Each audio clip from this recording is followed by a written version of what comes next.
সংসার সাজাতে আমার কিন্তু বরাবরই খুব ভালো লাগে, তবে ভালো লাগার জিনিসগুলো তৈরি করে নিতে আমার একটু সময়ের প্রয়োজন হয় এবং ধৈর্যের প্রয়োজন হয়। কি করার, আমি তো মধ্যবিত্ত পরিবারের মেয়ে, তার সাথে সাথে মধ্যবিত্ত পরিবারের ছেলের বউ।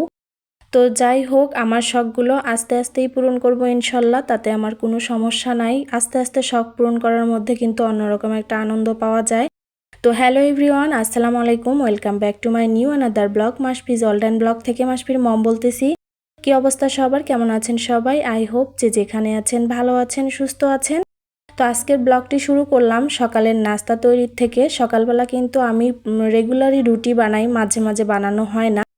তো মাসফির জন্য রুটিটা আমি তেলে ভেজে নেই, আর ওর জন্য এই যে ডিমও পোচ করে নিচ্ছি। তো যারা এই মুহূর্তে আমার ভিডিওটি দেখা শুরু করেছেন তারা প্লিজ একটা লাইক দিয়ে একটা কমেন্ট করে আমার সাথে থাকতে পারেন। আর যদি আমার ভিডিওটি ভালো লেগে থাকে প্লিজ আমার চ্যানেলটি সাবস্ক্রাইব করে দিয়ে আমার পাশে থাকবেন। সকালের নাস্তা কিন্তু এপাশে আমার রেডি করা হয়ে গিয়েছে। গতকাল যে আমি লাউ দিয়ে মুগ ডাল দিয়ে রান্না করেছিলাম সেটা সবজি ছিল, সাথে ডিম পোস্ট করে নিয়েছি। তো নাস্তা শেষ করে মাসপির পাপা এখন অফিসে চলে যাবে, তো বললাম আসো বারান্দায় দুজন বসে একটু চা খাই। তো সকালবেলা কিন্তু আমার বারান্দায় অনেক ভালো রোদ আসে, এখানে বসে বসে প্রকৃতি দেখি আর চা খাই। তো চা খাওয়া শেষ করে মাসপির পাপা অফিসে চলে গেছে, আর আমি মাসপিকে নিয়েই নিচে নেমে গেছি। কিছু লাউয়ের ডগা তুলবো আর পুঁই শাকের বিচি হয়েছে সেগুলো উঠাবো। পুঁই শাকের বিচি কিন্তু আমাদের এলাকায় আমরা শুটকি দিয়ে রান্না করে খাই, খুব মজা লাগে। আর এদিকে দেখলাম অনেকগুলো সিম ধরেছে আলহামদুলিল্লাহ, আর এক সপ্তাহ পরে আমি প্রথম নতুন গাছের সিম খেতে পারবো। তো যারা আজকে আমার চ্যানেলটি নতুন ভিজিট করছেন তাদের কাছে একটা রিকোয়েস্ট থাকবে, আমার ভিডিওর কোনো অংশ যদি আপনাদের কাছে ভালো লেগে থাকে প্লিজ আমার চ্যানেলটি সাবস্ক্রাইব করে দিয়ে আমার পাশে থাকতে পারেন। তো আমি কিন্তু এদিকে লাউয়ের ডগা আর পুঁই শাকের বিচিগুলো উঠিয়ে অলরেডি বাসায় নিয়ে চলে এসেছি। এই পুঁই শাকের বিচিগুলো অনেকেই খায় না, কিন্তু আমরা কিন্তু খাই। পুঁই শাকের বিচি দিয়ে শুটকির মাছও রান্না করা যায় বা এমনিও শাক দিয়ে রান্না করা যায়, অনেক মজা হয়। তো এখানে আমি লাউয়ের ডগা আর এই বিচিগুলা সুন্দরভাবে বেছে নিব, বেছে নিয়ে তারপরে এটা রান্না করব। একটু হালকা আলু কেটে দিয়ে রান্না করব, কারণ আজকে এটার মধ্যে আমি শুটকি মাছ দিব না। তো এই যে সুন্দরভাবে আস্তে আস্তে করে কেটে নিয়েছি অলরেডি। তো এই যে বাছা হয়ে গিয়েছে সব শাক, আর অল্প পরিমাণে শাক হলেই হয়ে যাবে, যেহেতু আমরা দুজন মানুষই, বেশি যেহেতু মানুষ নয়, তরকারিও বেশি লাগে না। তো এপাশে আমি সব ধুয়ে কেটে বেছে অলরেডি দুপুরের রান্না বসানোর জন্য রান্নাঘরে চলে এসেছি। এখানে আমি আলু পেঁয়াজ কেটে নিয়েছি, পাবদা মাছ রান্না করব। তো এর মধ্যে আমি হলুদ গুঁড়া, মরিচ গুঁড়া, লবণ আর হচ্ছে তেল, তারপরে হচ্ছে রাঁধুনি বাটা, জিরা আর রাঁধুনি আমি একসাথে করে বেটে তারপরে তরকারি রান্না করি। বেশিরভাগ তরকারি আমি বাটা মশলা দিয়ে রান্না করি, তাতে খুব মজা হয় তরকারি। তো এখানে আমি হাতে মেখে তারপরে হচ্ছে এটা যখন ঝোল দেওয়ার পর বলক চলে আসবে তখন পাবদা মাছগুলো দিয়ে দিব। প্রত্যেকটা মেয়ে মানুষের কিন্তু সংসার গুছানোর জন্য সংসারের যে আসবাবপত্র থাকে সেটা কিন্তু অনেক দরকার বা অনেক পছন্দের।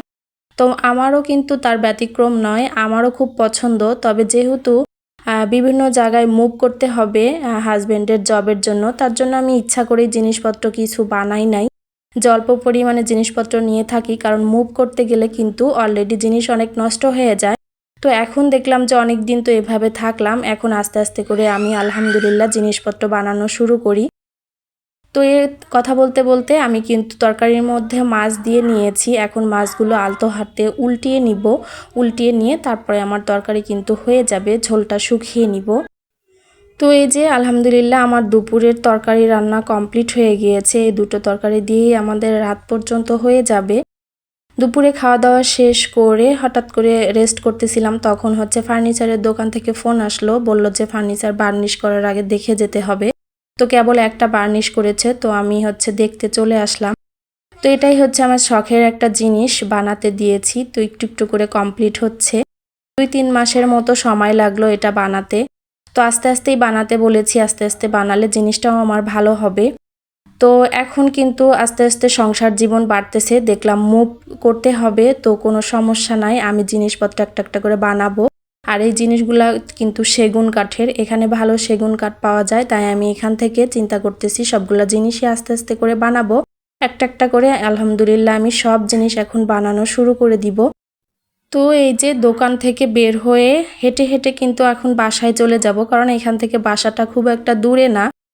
তো মাসফি ট্রেন দেখবে, তার জন্য স্টেশনের ভিতর দিয়েই ঢুকেছি। আর এর মাঝখানে দেখলাম ট্রেনও একটা অলরেডি চলে এসেছে। তো মাসফি তো খুব খুশি, কারণ ও ট্রেন খুব পছন্দ করে, যেহেতু ছোটবেলা থেকেই ট্রেনে যাওয়া আসা করে, এজন্য কিন্তু ট্রেনের প্রতি ওর অন্যরকম একটা টান আছে। এখান দিয়ে আমরা হাঁটতেছিলাম আর একটু ভিডিও করে নিলাম। এখানে কিন্তু এই যে দেখেন ভারতের পতাকা দেওয়া আছে। এই স্টেশন থেকে ট্রেনে কিন্তু ভারতেও যাওয়া যায়, এখান থেকে সরাসরি হলদিয়াতে গিয়ে থামে। তো ইচ্ছা আছে এখান থেকেই ভারতে ঘুরতে যাওয়ার, যেহেতু বাসার কাছে স্টেশন, সেহেতু ঘুরতে তো যেতেই হবে। এখানে মাসফি প্রায় ঘুরতে আসে, আর আজকেও ও খুব মজা করতেছে। ঘুরতে বের হলেও তো আর অনেক ভালো লাগে। ঘোরাঘুরি শেষ করে কিন্তু বাসায় চলে এসেছি। মাসফি হচ্ছে বেগুনি খাবে, তো বেগুন বাসায় নাই, কি আর করার, আমার বাসায় লাউ ছিল। এর আগের ভিডিওতে দেখেছিলেন আমি কলা ভর্তা করে চপ বানিয়ে রেখেছিলাম, তো সেগুলো আজকে বের করে নিয়েছি। আর এদিকে কিন্তু আমি বেসন সব ধরনের মশলা দিয়ে গুলিয়ে রেডি করে নিয়েছি।